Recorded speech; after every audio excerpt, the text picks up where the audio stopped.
잘 아는 것처럼 부활은 기독교 신앙에 있어서 매우 중요합니다. 그죠? 네, 매우 중요할 뿐 아니라 어떻게 보면 가장 중요합니다. 네, 부담스러워도 할 수 없어요. 자, 저를 한번 보세요. 부활 신앙은 기독교 신앙에 있어서 가장 중요합니다. 맞죠? 자, 한번 따라하겠습니다. 부활 신앙은 자, 유민호도 같이 따라하겠습니다. 부활 신앙은 기독교 신앙 중에 가장 중요하다. 가장 중요해요. 오죽하면 바울은 이렇게 말합니다. 고린도전서에 보니까 이렇게 말해요. 그리스도께서 다시 살아나신 일이 없으면 너희의 믿음도 헛되고 너희가 여전히 죄 가운데 있을 것이요. 이렇게 말해요. 그러니까 부활이 없으면 우리의 신앙, 우리의 믿음 자체가 헛되다라는 거예요. 또 뭐라고 말하냐면 또한 그리스도 안에서 잠자는 자도 다 망하였으리니 만일 그리스도 안에서 우리가 바라는 것이 다만 이 세상의 삶뿐이면 모든 사람 가운데 우리가 더욱 불쌍한 자이리라. 이렇게 말합니다. 부활이 없다면, 부활의 소망이 없다면, 그래서 우리의 삶이 이 땅에서의 삶이 전부라면 우리는 너무나 불쌍한 자라는 거예요. 세상 그 누구보다 불쌍한 자라는 것입니다. 자, 바울의 이 고백, 바울의 이 말씀을 우리 마음에 새길 필요가 있습니다. 부활이 없으면 우리의 믿음도 의미 없는 것이 됩니다. 뿐만 아니라 우리의 삶은 아무런 의미가 없게 됩니다. 즉, 부활을 믿지 않으면, 부활이 나의 것이 되지 않으면 믿음도 아무런 힘을 발휘하지 못하고 우리의 삶도 아무런 의미가 없다는 것이죠. 그렇기 때문에 부활하신 예수님을 믿는 것은 저와 여러분이 이 땅에서 살아갈 때 이 땅을 어떻게 살아가야 하는가, 무엇을 바라보고 무엇을 소망하고 무엇을 꿈꾸며 살아가야 하는가에 대한 분명한 해답이 됩니다. 그러니까 다들 이런 생각을 하죠. 나는 어떻게 살아야 되는가? 나는 지금 잘 살고 있는 것인가? 나는 어디로 가야 하는가? 굉장히 철학적이고 굉장히 본질적인 질문이에요. 그런데 이것에 대한 대답은 딱 하나예요. 부활이에요. 어떻게 살아야 하는가? 부활할 것처럼 살아가야 됩니다. 무엇을 바라보고 살아야 하는가? 부활을 소망하는 자로, 부활을 소망하는 그 마음을 붙잡고 살아가야 한다라는 것이 바로 우리에게 주는 해답이 될 것입니다. 그런데 그 해답을 가장 잘 표현하는 단어는 제가 고민을 해보니까 나그네라는 단어가 될 것 같아요. 나그네. 자, 나그네는 우리가 이렇게 떠올려 보면 외롭고 쓸쓸한 이미지를 가지고 있어요. 그리고 나그네는 외롭고 쓸쓸할 뿐 아니라 그 자체로 미완성의 의미가 있어요. 나그네는 뭔가 미완성의 이미지를 가지고 있다는 거예요. 자, 그러면 나그네의 그 미완성은 언제 완성될까요? 전사님, 언제 완성될까요? 그렇죠. 집으로 돌아갈 때. 본향. 나그네의 본향으로 돌아갈 때 그 미완성은 완성이 됩니다. 그래서 본향이 아닌 곳에 있다면 그 나그네가, 그가 어디에 있든, 그가 그곳에서 무엇을 하든, 그가 그곳에서 무엇을 가지고 무엇을 누리든 그것이 본향이 아니라면 그는 미완성 속에서 살아갈 수밖에 없는 거예요. 그게 나그네의 정체성이에요. 나그네의 이 땅에서의 삶입니다. 자, 이 땅을 살아가는 우리가 바로 그 나그네죠. 우리는 우리의 삶을 나그네의 삶이라고 표현합니다. 그래서 우리는 예수님을 믿고 이 땅에서 살아가지만 늘 미완성과 싸웁니다. 우리가 예배 전에도 아까 잠깐 그 한 가정에서 간증을 했어요. 우리가 가정에서 이곳 예배를 드리러 오는 이 와중에도 아주 조금의 마찰이 있었다. 마찰이 있었고 그로 인하여서 대화도 하지 못하였다라는 그런 그 간증이 있었어요. 하지만 이곳에 나와서 또 부활의 주님을 소망하고 또 부활주일 예배를 앞두고 또 두 분이 아주 아름다운 믿음의 가정으로 연합하고 또 화해하는 것을 제 눈으로 똑똑히 목격했습니다. 자, 이처럼 우리는 예수를 믿으며 살아가요. 매 주일 예배를 드리고 매일 말씀을 먹고 읽고 그 다음에 그것을 묵상하며 살아갑니다. 그런데 여전히 우리의 삶 속에서 늘 싸우는 우리의 제목은 뭐냐면 미완성인 거예요. 미완성. 예수를 믿는데도 예수 믿는 것 같지가 않아요. 예수님 말씀에 순종한다고 하지만 순종할 수가 없는 그런 삶을 살아가는 거예요. 그렇기 때문에 늘 만족이 없어요. 내 삶에, 나의 모습에. 내가 예수를 이렇게 오랫동안 믿는다고 말하고 주변 사람들도 다 알고 내 남편도 알고 우리 가족도 알고 누구보다 내 스스로가 잘 알고 있는데 여전히 미완성의 삶을 살아가는 모습을 보면서 만족스럽지가 못하는 거예요. 왜 이렇게 나는 이중적일까? 예수 믿는다면서 나는 이렇게 이중성을 가지고 살아갈까? 나는 예수를 믿는다면서 왜 이렇게 뜨뜻미지근한 삶을 살아갈까? 나는 왜 이렇게 세상과 하나님 사이에 양다리를 걸치면서 살아갈까? 내 자신이 너무나 싫고 혐오스러울 때도 있다는 거예요. 그런데 이러한 내면의 갈등이 왜 있는가? 왜 생길 수밖에 없는가? 그것은 바로 우리가 나그네이기 때문이라는 거예요. 나그네는 본향에 이르기 전까지 이러한 내면의 갈등, 이러한 내면의 어두움을 항상 가지고 그것과 싸우며 살아갈 수밖에 없는 거예요. 우리의 몫이라는 거예요. 그러면 이런 생각이 들 수 있습니다. 그러면 그날까지, 그 본향에 이르기까지 우리는 이 모양 이 꼴로 이 땅에서 살아가야 하는가? 이런 질문을 할 수밖에 없어요. 근데 성경은 뭐라 하냐? 그렇지 않다라는 거예요. 나그네는 본향과 몸이 떨어져 있어요. 그죠? 물리적으로, 시간적으로, 공간적으로 떨어져 있어요. 하지만 중요한 게 있어요. 우리의 마음은 늘 본향에 가 있어요. 나그네는 그래서 이 땅에서 살아갈 수 있는 거예요. 버텨낼 수 있는 거예요. 왜? 몸은 이 땅에 있지만 내 마음과 나의 모든 것은 내 본향에 가 있기 때문이에요. 그래서 이 땅에서 살다가 지쳐요.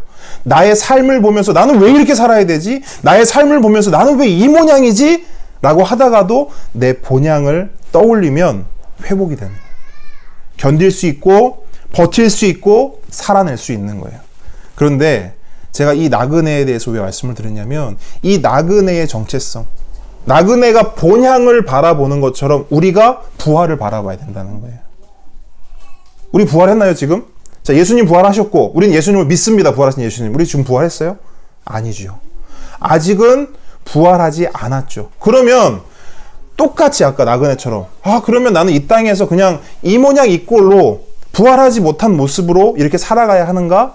라는 질문을 던질 수 있다는 거예요. 그런데 성경이 말하는 것은 뭐냐면 나그네에게 있어서 본향은 저 멀리 있는 것처럼 우리에게도 부활하신 예수를 믿는 우리에게도 부활은 너무나 멀리 있다는 거예요. 그래서 그 부활과 나는 전혀 상관없는 것처럼 예수님은 부활하셨지만 나는 아직 부활하지 못했기 때문에 나는 이 모양 이 꼴로 살 수밖에 없어 라고 우리가 생각할 수 있지만 그렇지 않다라는 거예요. 왜?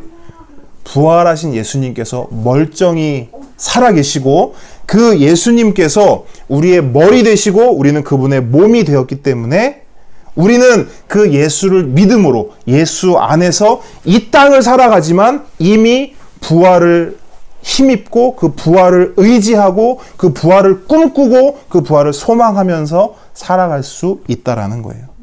이걸 다른 단어로 말하면 이렇게 돼요. 한번 따라해 보겠습니다. 연합. 예. 그래서 우리가 예수와 연합되었다라는 것은 너무나 중요해요. 여기서 말하는 연합은 그냥 말로써 그냥 의미적인 연합이 아니에요. 예수와 연합되었다는 것, 예수가 우리의 몸이 되고, 우리의 머리가 되고, 우리가 그분의 몸이 된다라고 하는 것은, 그 연합이라는 것은 예수가 부활하셨기 때문에 우리는 이미 그 부활을 득한 거예요. 취한 거예요. 다만, 그 부활이 이루어지는 날을 기다릴 뿐인 거죠. 그러니까 그걸 성경은 말하고 있는 거예요. 로마서를 한번 봤으면 좋겠어요. 로마서 6장으로 한번 가보겠습니다. 자, 로마서 6장 5절부터 14절 한번 같이 읽겠습니다. 로마서 6장. 여러분은 그 눈으로만 한번 읽어보세요. 제가 새 번역으로 조금 이해가 쉽게 새 번역으로 읽으면서 간단하게 설명을 좀 해드리도록 하겠습니다. 자, 바울이 이렇게 말해요. 우리가 그의 죽으심과 같은 죽음을 죽어서 그와 연합하는 사람이 되었으면 우리는 부활에 있어서도 또한 그와 연합하는 사람이 될 것입니다. 무슨 말이냐면 우리가 십자가 죽음을 우리가 노래하고 찬양하고 그것을 믿죠. 예수께서 나를 위해 죽으셨습니다. 예수님께서 나를 위해 죽으셨고 그래서 나는 지금 죄가 있어요? 없어요? 없다고 고백하잖아요. 그죠? 우리의 죄가 나중에 회복되고 우리의 죄가 나중에 사해집니까? 아니죠. 우리의 죄는 이미 2000년 전 예수 그리스도 십자가에 달리신 그때 우리의 죄는 사하여졌죠. 대속되었죠. 근데 바울이 뭐라 하냐면 그것과 동일하게 예수님이 2000년 전 부활하셨을 때 우리도 예수님과 연합하여서 부활했다라는 거예요. 그 부활의 완성은 아직 이르지 않았지만 우리는 이미 부활을 믿고 그 부활하신 예수님과 함께 연합함으로 그 부활을 우리가 누리면서 살아갈 수 있다는 거예요. 6절 보면 우리의 옛사람이 그리스도와 함께 십자가에 달려 죽은 것은 죄의 몸을 멸하여서 우리가 다시는 죄의 노예가 되지 않게 하려는 것임을 우리는 압니다. 죽은 사람은 이미 죄의 세력에서 해방되었습니다. 2000년 전에 이미 우리는 죄로부터 해방되었다라는 거예요. 더 이상 우리는 죄의 노예로 살아가지 않아요. 자, 우리가 그리스도와 함께 죽었으면 그와 함께 우리도 또한 살아날 것임을 믿습니다. 우리는 예수와 함께 죽었습니다. 그 죽었다는 의미는 우리의 죄가 죽었다라는 거예요. 그 죄의 죽음과 동시에 우리는 예수와 함께 살아날 것을 믿음으로 그 부활하신 예수님과 연합함으로 그 부활 안에서 살아간다는 거예요. 우리가 알기로 그리스도께서는 죽은 사람들 가운데서 살아나셔서 다시는 죽지 않으시며 다시는 죽음이 그를 지배하지 못합니다. 그리스도께서 죽으신 죽음은 죄에 대해서 단번에 죽으신 것이요 그분이 사시는 삶은 하나님을 위하여 사는 것입니다. 이와 같이 저와 여러분도 죄에 대해서는 죽은 사람이요 하나님을 위해서는 그리스도 예수 안에서 살고 있는 사람이라는 것을 알아야 합니다. 이게 부활인 거예요. 우리는 이미 2000년 전에 십자가에서 죄로 함께 예수님과 죽었어요. 그럼 우리는 지금 뭐로 사냐? 예수 안에서 하나님을 위하여 살아간다라는 거예요. 바울이 지금 그 얘기를 하는 겁니다. 그게 부활에 대한 부활 신앙인 거예요. 그러므로 저와 여러분은 죄가 여러분의 죽을 몸을 지배하지 못하게 해서 여러분이 몸의 정욕에 굴복하는 일이 없도록 하십시오. 죄에게 지지 말라는 거예요. 그러므로 여러분은 여러분의 지체를 죄에 내맡겨서 불의의 연장이 되게 하지 마십시오. 오히려 여러분은 죽은 사람들 가운데서 살아난 사람답게, 놀라운 말이죠, 부활했다라는 거예요. 부활한 사람답게 살라는 거예요. 부활한 사람답게 여러분을 하나님께 바치십시오. 여러분의 지체를, 우리의 육신을, 우리의 삶을 의의 연장으로 하나님께 드리십시오. 여러분은 율법 아래 있지 않고 은혜 아래 있으므로 죄가 여러분을 다스릴 수 없을 것입니다. 아멘이세요? 이게 부활이라는 거예요. 그러니까 우리는 오해하죠. 부활은 저 멀리 언젠가 있을 일. 그래서 나는 그 부활이 아직 내 안에 이루어지지 않았기 때문에 나는 그냥 이 모양 이 꼴로 그냥 살 수밖에 없는 그런 존재. 근데 바울은 그런 존재가 아니라는 거예요. 우리는 이미 2000년 전에 죽었고 살았다는 얘기예요. 그렇기 때문에 더 이상 그 십자가 죽음 그거 보면서 늘 예수님 나의 죄를 위해서 오늘도 내 죄를 위해서 죽으셨고 오늘도 내 죄를 위해서 그렇게 살지 말고 예수님 이미 그 죄를 위해 죽으셨고 사셨기 때문에 부활한 사람처럼 살라는 거예요. 자, 우리 옆 사람에게 한번 고백하겠습니다. 부활한 사람처럼 삽시다. 부활한 사람처럼 삽시다. 자, 한 번 더. 당신은 죽으셨군요. 그런데 다시 사셨군요. 예수의 연합. 예수의 연합. 그 연합으로 살아갑시다. 자, 그것이 부활에 대한 우리의 신앙입니다. 자, 그래서 그 부활은 나그네로 이 땅을 살아가는 저와 여러분 모든 신앙인들에게 너무나 중요합니다. 그래서 부활을 믿으면 우리의 삶이 나아갈 바를 부활이 보여줘요. 부활을 믿으면 우리의 삶의 목표가 무엇인지 부활이 우리에게 똑똑히 보여주고 선언합니다. 그래서 오늘 본문은요, 그 부활에 대한 우리의 태도가 어떠해야 하는지를 말해주고 있어요. 그리고 그 핵심은 이겁니다. 오늘 그 16장 1절에서 20절 말씀의 핵심은 이거예요. 이것만 기억하시면 되는 거예요. 제가 그래서 미리 말씀드리는 겁니다. 자, 우리 친구들도 한번 같이 따라해 보겠습니다. 오늘 부활의 핵심은 이겁니다. 자, 저를 한번 따라해 주세요. 부활을 믿어야 합니다. 이게 핵심이에요. 오늘 성경을 보면 부활을 아는 자들이 너무너무 많이 나와요. 계속 우리 아까 본문도 읽었고 계속 살펴볼 거예요. 부활에 대해 아는 사람이 되게 많아요. 근데 부활을 믿는 사람이 없어요. 예수님은 그걸 계속 말해요. 그래서 예수님이 뭐라 하냐면 부활을 아는 데에서 그치지 말고 부활을 믿는 데까지 나아가라 라고 말해요. 그럼 그 부활을 믿는다는 것은 구체적으로 무엇인가? 여러분, 부활을 믿는다는 것을 증명할 수 있는 것은 딱 하나예요. 삶이에요.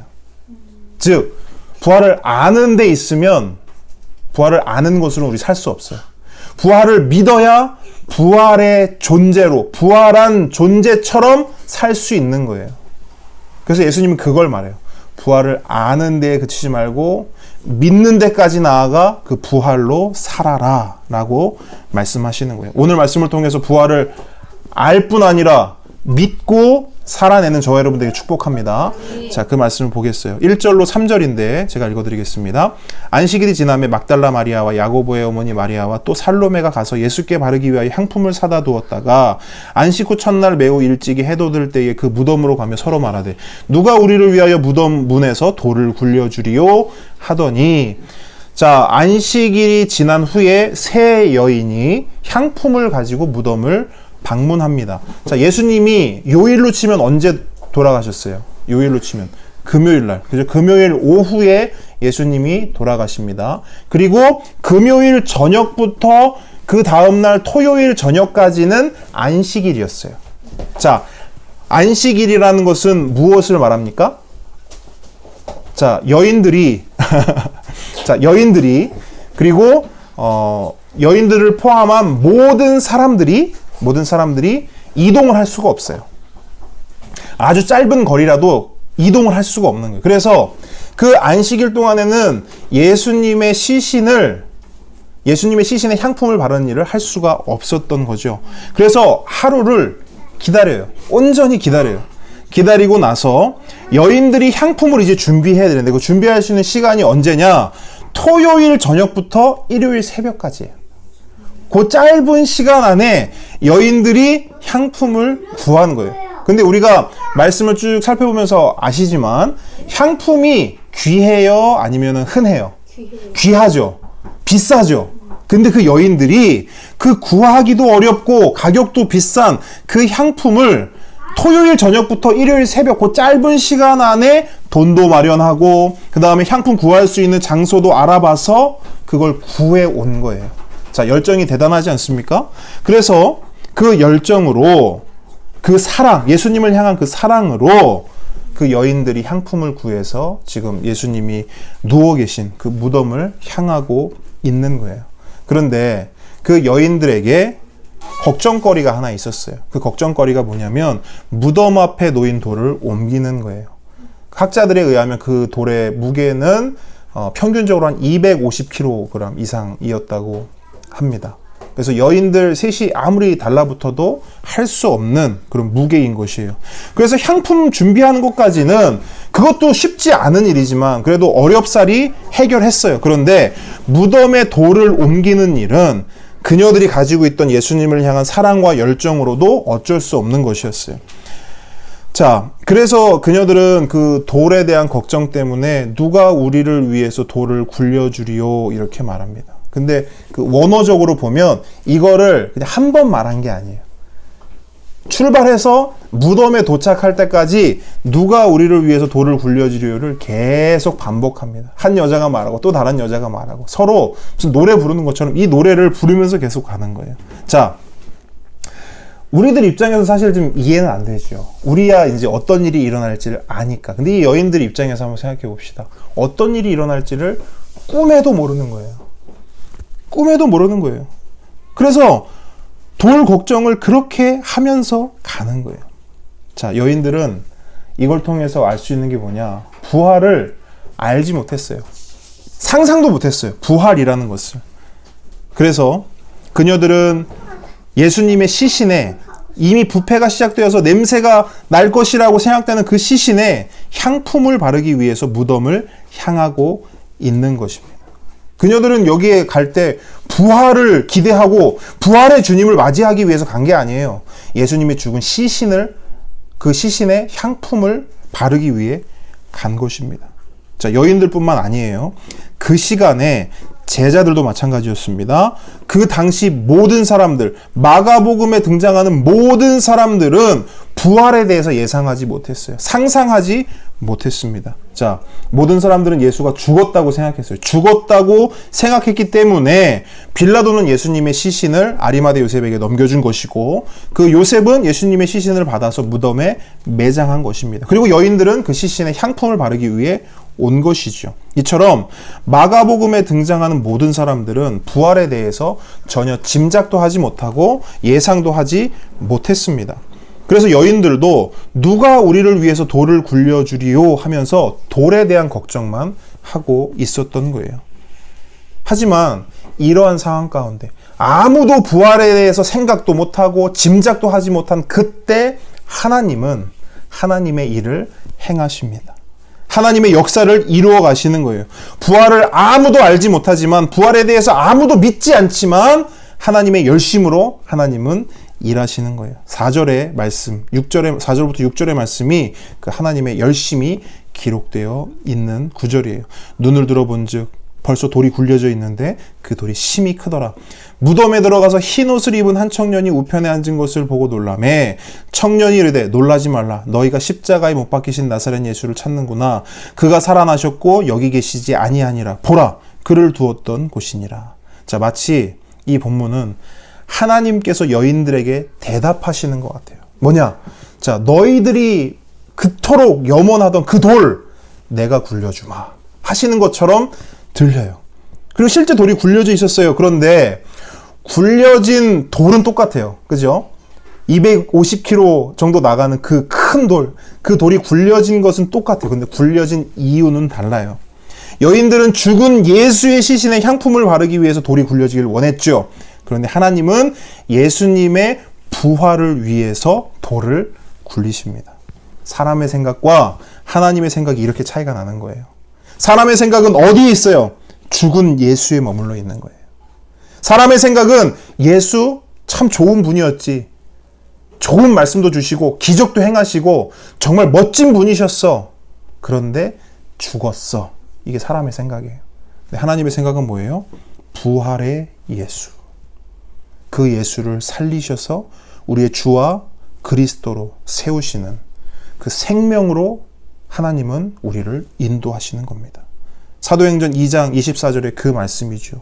하나님께서 그를 사망의 고통에서 풀어 살리셨으니 이는 그가 사망에 매여 있을 수 없음이라. 하나님께서 그를 사망의 고통에서 풀어 살리셨으니 이는 그가 사망에 매여 있을 수 없었음이라. 하나님께서 이 일을 행하신 겁니다. 자, 심히 큰 돌을 굴리신 분이 하나님이세요. 자, 말씀을 가만히 보면 우리가 그냥 스쳐 지나갈 수 있는 말씀인데도 불구하고 자세히 보면요, 좀 의아한 말씀들이 있단 말이에요. 그냥 큰 돌 이렇게 하면 되는데, 무덤 앞에 돌 이렇게 하면 되는데 성경은 굳이 심히 큰 돌이라고 쓴단 말이에요. 이건 뭘 말하냐면, 자, 심히 큰 돌을 옮길 수 있는 분에 대해서 말하는 거예요. 그 돌은, 그냥 돌은 사람이 옮길 수 있지만 심히 큰 돌은 부활을 가로막고 있는, 부활의 장애물이 되는 그 심히 큰 돌은 하나님만 옮기실 수 있다는 것을 보여주는 거예요. 하나님이 하셨다는 거예요. 자, 왜 이 일이 하나님이 하신 것이 중요한가? 왜 예수님이 부활하신 것이 중요한가? 만약 예수님이 여전히 무덤에 누워 계시다면 그 무덤 앞을 여전히 심히 큰 돌이 가로막고 있다면 어떻게 되는 거예요? 우리는 구원받을 수 없는 겁니다. 십자가에서 죽으시고 3일 만에 부활하신 예수님만 우리를 구원할 수 있는 거예요. 자, 예수님이 우리를 위해 십자가에 달리셨다. 그리고 죽으셨다. 끝! 그러면 아무 일도 일어나지 않는 거예요. 죽으신 예수님이 3일 만에 심히 큰 돌이 굴려지고 살아나심으로 우리는 구원을 받을 수 있는 것입니다. 자, 이렇듯 무덤을 막고 있는 그 심히 큰 돌은 상징적인 의미로 우리의 구원을 막고 있는 장애물입니다. 그래서 여인들의 고백을 보세요. 여인들은 그걸 알지 못한 채 고백했어요. 누가 우리를 위해 돌을 굴려줄까 이렇게 고민했죠. 근데 저는 이 말씀을 보면서 이렇게 생각했어요. 아, 그 여인들의 말이 이렇게 바뀌었으면 얼마나 좋았을까. 누가 우리를 위해 구원을 주리요. 그죠? 걱정에 대한 대답이, 하나님의 대답이 뭐예요? 그 돌을 굴리셨다라는 거죠. 예수님을 살리셨다라는 거죠. 그래서 그녀들에게, 우리에게 구원을 주셨다는 것이죠. 자, 아무도 부활을 생각하지도 알지도 믿지도 못할 때 하나님은 우리가 십자가에 못 박은 예수를 부활하게 하셔서 우리의 주와 그리스도가 되게 하셨습니다. 자, 하나님께서 이 모든 일을 하셨다는 또 다른 증거는 청년이에요. 청년. 마가는 그를 마태와 같이 천사라고 직접적으로 말하지 않아요. 마태는 천사다 이렇게 말하거든요. 근데 마가는 한 청년이라고 말해요. 그런데 마가가 몇 가지 설명을 지금 해주고 있는데 그 설명을 보면 한 청년이라고 칭했어도 그는 천사가 분명했어요. 자, 보겠습니다. 그 청년은 흰 옷을 입고 있어요. 근데 그 무덤이기 때문에 어둡겠죠. 그죠? 근데 흰 옷을 입었다는 것을 알 수 있는 것은 그 옷이 힐 뿐 아니라 빛을 내고 있었다라는 의미예요. 자, 뭐가 생각나세요? 변화산에서 예수님의 모습이 생각나죠. 그러니까 이 땅의 존재가 아니라는 거예요. 하늘의 존재, 하나님 나라의 존재라는 거예요. 천사를 의미하는 것이죠. 더욱이 그가 어느 쪽에 앉아 있다고 말하고 있습니까? 우편에. 자, 이것도 그냥 넣은 게 아니에요. 마가만 이렇게 기록하고 있어요. 우편에 그 한 청년이 있다라고 말해요. 우편은 뭘 말하냐면 하나님의 능력을 말해요.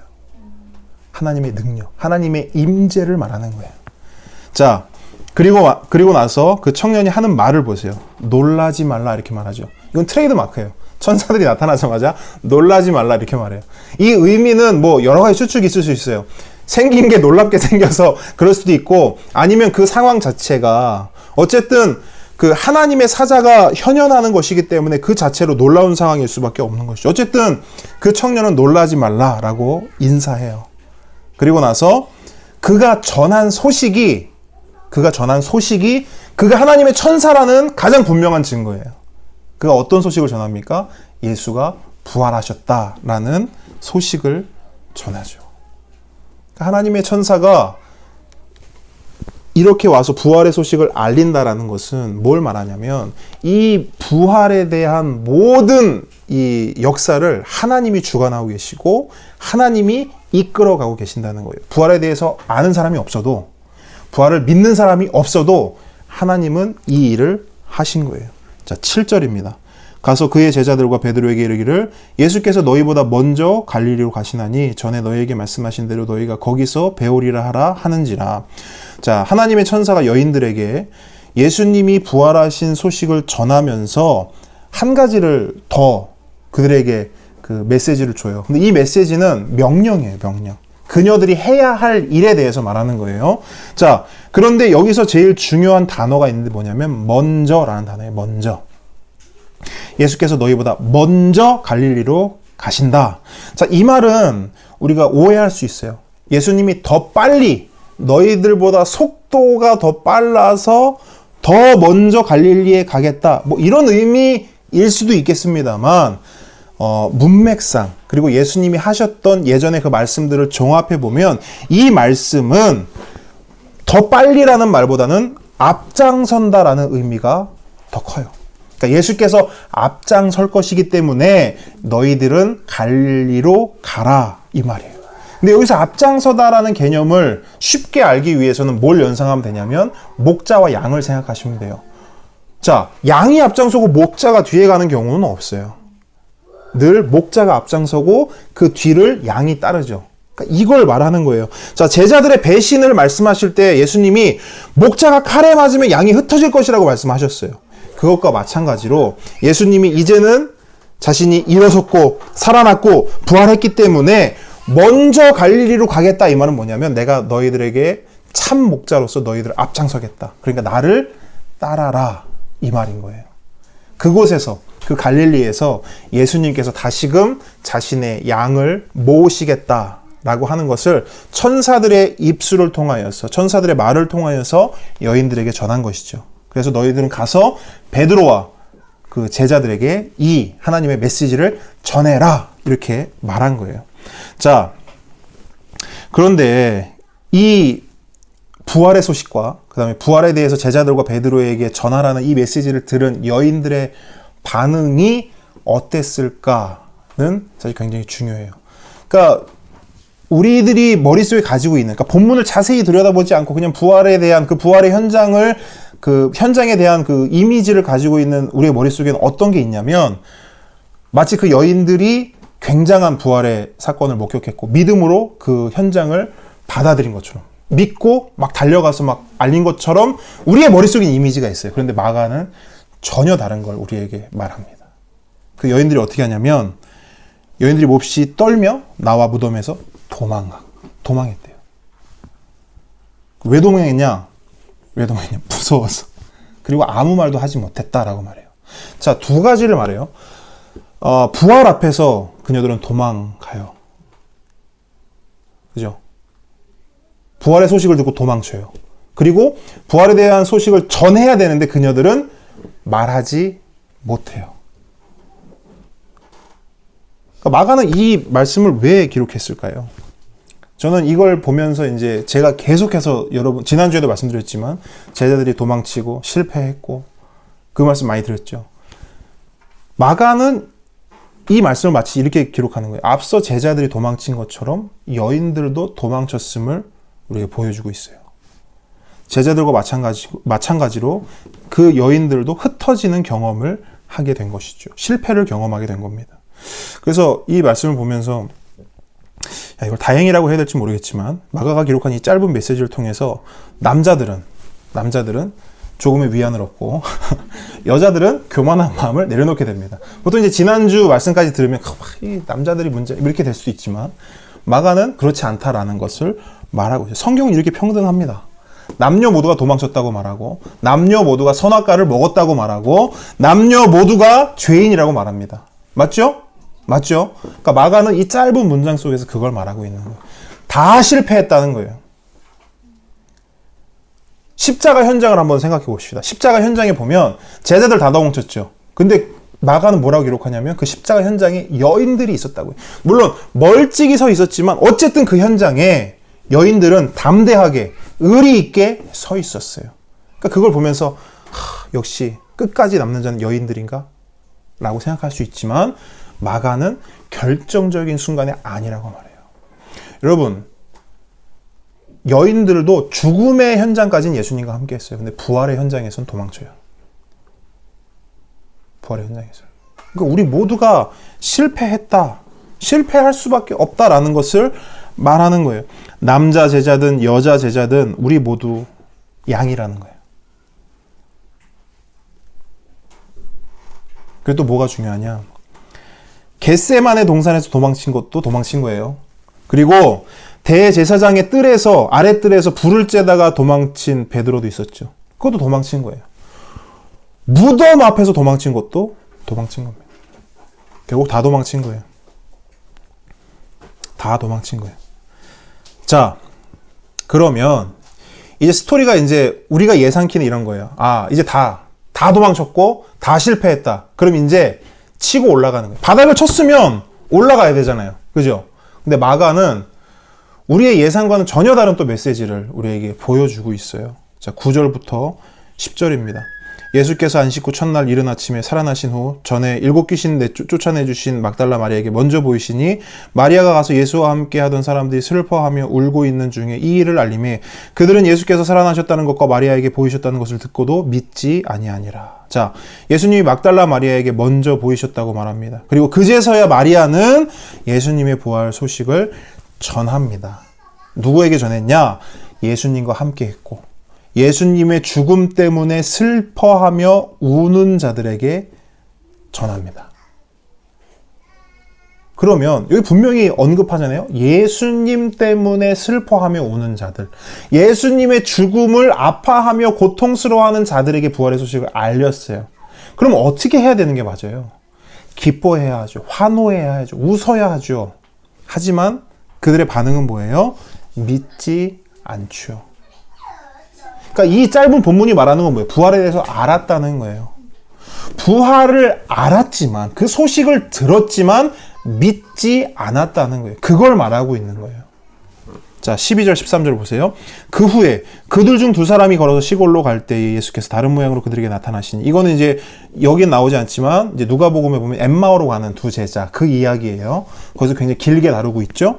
자, 그 후에 그들 중 두 사람이 걸어서 시골로 갈 때 예수께 다른 모양으로 그들이 나타나시니 두 사람이 가서 남은 제자들에게 알리었으되 역시 믿지 아니하니라. 자, 엠마오로 가는 두 제자에게 예수님이 나타나시죠. 근데 그들의 눈이 가려져서 그들이 예수님을 못 알아봤다고 말해요. 그래서 예수님이 그들에게 묻는 거예요. 도대체 뭐 때문에 그럽니까? 왜 이렇게 무슨 얘기를 그렇게 나누시는 겁니까? 그랬더니 그 둘 중에 한 사람이 이렇게 말해요. 얼굴에 슬픔 가득한 얼굴로 이야기했다고 말해요. 그러면서 그가 뭘 얘기하냐면 예수라는 사람이 죽은 거 모릅니까? 그리고 내가 들으니까 그 죽은 예수가 부활했다고 하는 소식도 내가 들었습니다. 라고 말해요. 그러니까 이 두 사람 있죠. 이 두 사람, 엠마오로 가는 이 두 사람도 이미 예수님이 죽었다는 사실뿐만 아니라 예수님이 부활하셨다는 소식도 알고 있었어요. 그런데 그거에 대해서 말할 때 얼굴에 어떤 표정이 있었다고요? 슬퍼하며 말했대요. 굉장히 디테일하게 말하잖아요. 그건 뭐라냐면 이 사람들이 부활을 믿었다는 거야, 안 믿었다는 거야? 안 믿었다는 거야. 듣기는 들었지만 그들이 믿진 않았다는 거예요. 그러니까 슬픈 얼굴로 이야기를 하는 거예요. 그때 예수님이 뭐라 하냐면 이 미련한 자들아 라고 말해요. 그러면서 예수님이 뭘 하시냐면, 이거 중요합니다. 그들에게 뭘 하시냐면 그들에게 뭐 도마에게 하셨던 것처럼 뭐 구멍 난 거 보여주시고 못 자고 창 자고 보여주시고 이렇게 하지 않으세요. 그때부터 예수님이 뭐라 하냐면 구약 성경, 그러니까 선지자의 말들, 구약 성경의 말씀을 쫙 풀어주시는 거예요. 그들에게 말씀을 풀어주죠. 말씀을 설교를 하신다고요.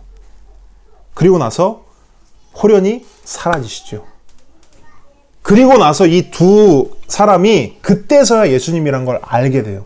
그리고 이들의 고백이 정말 중요한데 이들이 뭐라고 고백하냐면 아까 예수께서 말씀을 풀어주실 때 우리의 마음이 뜨겁지 아니하더냐 이런 말이에요. 그러니까 그것은 뭘 말하냐면 이 사람들이 부활의 예수님을 만나고 보고 대화를 나눌 때까지도 부활을 믿지 않았어요. 근데 언제 부활을 믿었냐면 예수님이 말씀을 풀어주실 때. 이 부활에 대한 말씀을 받았을 때 그들의 마음이 뜨거워지면서 부활을 믿게 된 거예요. 그 믿음을 가지고 지금 어딜 간 거예요? 남은 제자들에게 간 거예요. 그러니까 마가복음엔 뭐 길게 나오진 않지만 누가복음의 말씀을 우리가 빗대어 보면 그런 상황인 거예요. 그래서 이 사람들이 제자들에게 알렸어요. 얼마나 벅찼겠어요. 그냥 마음이 뜨거워서 야 예수님 살아나셨어 말씀하셨는데 이들은 뭐냐? 역시 믿지 아니하니라. 역시 믿지 아니하더라 라고 기록하고 있어요. 근데 여기서 그 13절에 그 제자들이 그 부활의 소식을 들었 이때 처음 들은 거 아닙니다. 이미 충분히 들었어요. 몇 번이고 들었고 반복해서 들었던 상태입니다. 그래서 역시라는 말을 쓰는 거예요. 그 두 제자가 와서 두 사람이 만난 예수님의 그 부활을 알렸음에도 불구하고 역시 믿지 않았더라. 자, 14절이에요. 그 후에 11제자가 음식 먹을 때 예수께서 그들에게 나타나서 그들의 믿음 없는 것과 마음이 완악한 것을 꾸짖으시니 이는 자기가 살아난 것을 본 자들의 말을 믿지 아니함일러라. 그래서 예수님이 이제 직접 그들에게 나타나시는 거예요. 비로소 예수님 등판하셔가지고 뭐 하시냐면 혼내시죠. 근데 혼낸 이유가 지난주에도 말씀드렸듯이 너 왜 나 버렸어? 너 왜 나 배신했어? 나 십자가에서 죽을 때 너네 어디 있었어? 이런 거 말씀 안 하신다고요. 딱 하나. 야 부활했다는 거 너 들었지? 예. 너 알았지? 예. 근데 왜 안 믿어? 근데 왜 안 믿어? 이 완악한 마음을 가진 자들아 라는 예수님의 말씀인 거예요. 이처럼 마가는요 부활을 직접 목격하고도 그 다음에 부활에 대하여 들었음에도 부활에 대해 알았음에도 부활을 믿지 않는 자들의 모습을 우리에게 보여주고 있습니다. 이것은 우리에게 이 말씀을 오늘날 우리가 이 말씀을 읽을 때 우리에게 두 가지 의미를 시사하고 있습니다. 먼저는 위로예요. 위로. 어떤 면에서 위로가 되는가? 부활을 믿지 못하는 이들을 보면서 우리 중에 돌 던질 자가 있냐 이거예요. 우리 부활에 대해 잘 알죠. 설교 많이 들었습니다. 저도 많이 들었습니다. 부활절 계란 먹은 거 여기 있는 사람들 거 치면 수십 판입니다. 부활절 계란도 어마어마하게 먹었어요. 근데 부활을 아는 것을 넘어서 저와 여러분이 부활을 진짜 믿고 있는가? 라고 묻는다면 그 질문에 대해서는 퀘스천, 물음표가 나올 수밖에 없다는 거예요. 서두에 말씀드렸듯이 부활을 믿는다는 것을 증명할 수 있는 것 유일한 게 뭐라고요? 삶이라고요. 우리는 정말 부활을 믿는 자처럼 살아가고 있는 거예요. 아까 바울이 말했던 것처럼 우리는 이미 예수와 함께 2000년 전에 이미 부활했고 예수와 연합하여서 부활체로 살아가고 있는데 정말 그렇게 우리는 부활한 자처럼 부활을 믿는 자처럼 부활을 소망하는 자처럼 살아가고 있는가? 그래서 우리는 이 땅에 소망 없고 이 땅에서 나는 나그네고 그렇기 때문에 본향을 사모하고 부활의 그날을 기대하고 그날만 바라보며 살아가고 있는가? 라는 그런 질문을 던져보면 퀘스천과 물음표밖에 안 뜨는 거예요. 그런 면에서 마가는 오늘 이 말씀을 통해서 우리를 책망하는 동시에 예수님은 이 말씀을 통해서 우리에게 정신 차리라 라고 하는 그 책망과 동시에 우리에게 위로하고 있어요. 부활을 믿지 못하고 계속해서 실패하는 그래서 바닥을 칠 뿐 아니라 지하까지도 뚫고 내려가는 그 제자들의 모습을 보면서 정신 차리라는 거예요. 위로를 받으라는 거예요. 실망하지 말고 실패했다고 좌절하지 말고 포기하지 말고 이전까지 지나간 것들은 다 훌훌 털고 오늘부터 부활의 이 아침을 맞은 이 부활 주일을 맞은 이날 지금부터라도 부활을 믿는 자 부활을 소망하는 자로 살아가라고 위로하고 있는 것입니다. 근데 여러분 오늘 말씀을 통해서 위로만 받고 끝나면 안 되죠. 그 뒤에 말씀이 있습니다. 자, 위로가 14절까지라면 15절부터는 우리를 향한 도전이에요. 부활을 믿는 자로 부활을 소망하는 자로 살아가는 도전입니다. 15절 또 이르시되 너희는 온 천하에 다니며 만민에게 복음을 전파하라. 믿고 세례를 받는 사람은 구원을 얻을 것이요 믿지 않는 사람은 정죄를 받으리라. 믿으라고 계속 말씀하고 있죠. 도전하고 있습니다. 믿는 자들에게는 부활을 믿고 부활을 소망하며 살아가는 자들에게는 예수와 연합하여서 부활체로 살아가는 자들에게는 이런 표적이 따르리니 곧 그들이 내 이름으로 귀신을 쫓아내며 새 방언을 말하며 뱀을 집어 올리며 무슨 독을 마실지라도 해를 받지 아니하며 병든 사람에게 손을 얹은 즉 나으리라 하시더라. 주 예수께서 말씀을 마치신 후에 하늘로 올려지사 하나님 우편에 앉으시니라. 자, 예수님은 여전히 믿지 않고 의심하는 제자들에게 방금 읽어드렸던 사명 선언문을 선포하셨어요. 만민에게 복음을 전해라. 세례를 줘라. 표적을 행하고 병을 고치고 진짜 놀라운 사명을 위임하신 겁니다. 그리고 예수님은 승천하셨어요.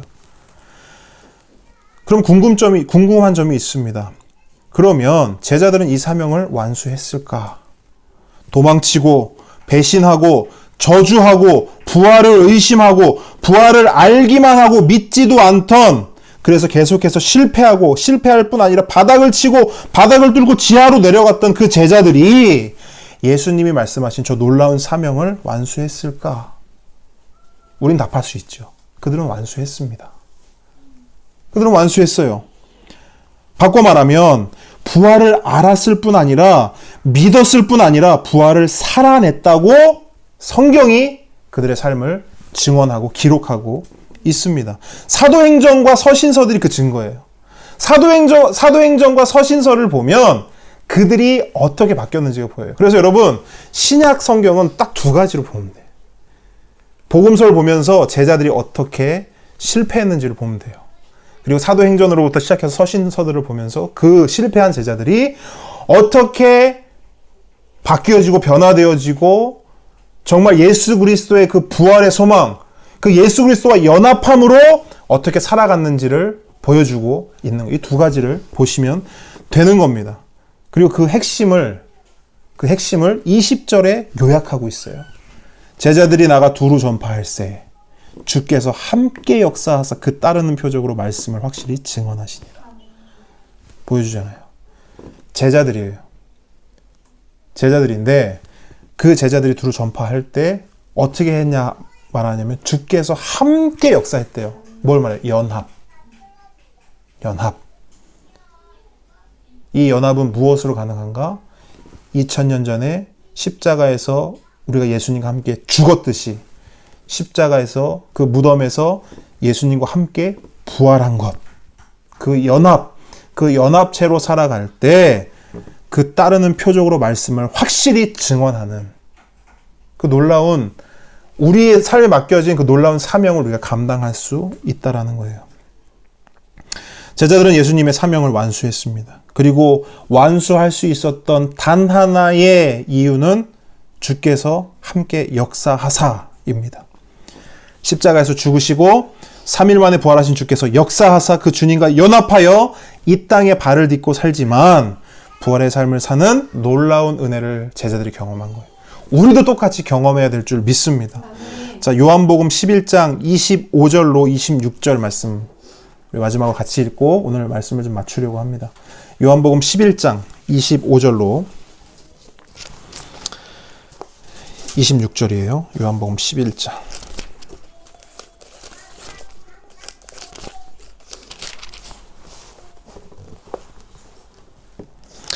자, 함께 읽겠습니다. 시작. 예수께서 이르시되 나는 부활이요 생명이니 나를 믿는 자는 죽어도 살겠고 무릇 살아서 믿는 자는 영원히 죽지 아니하리니 이것을 내가 믿느냐. 아멘. 자, 예수께서 부활되시고 생명되신 줄 믿습니다.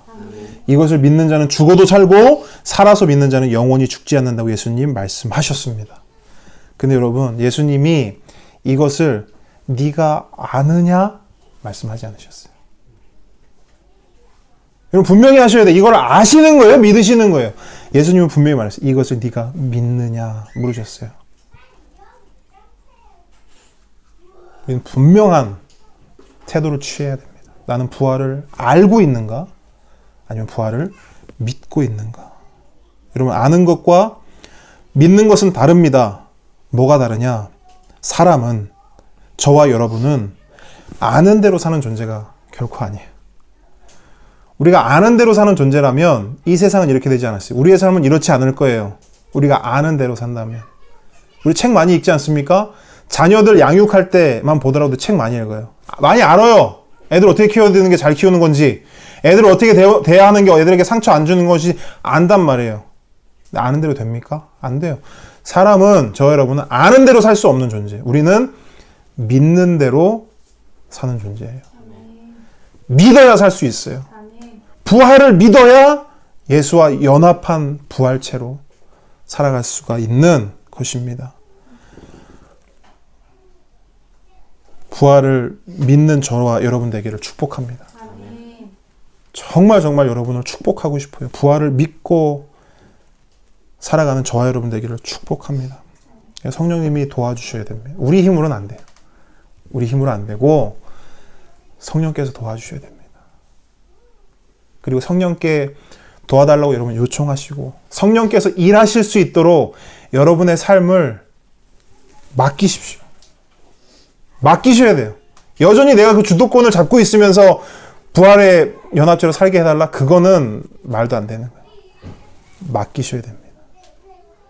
나의 삶을 맡길 때 우리가 부활 안에서 부활의 소망을 가지고 부활을 믿으며 살아갈 수 있는 줄 믿습니다. 함께 기도하겠습니다.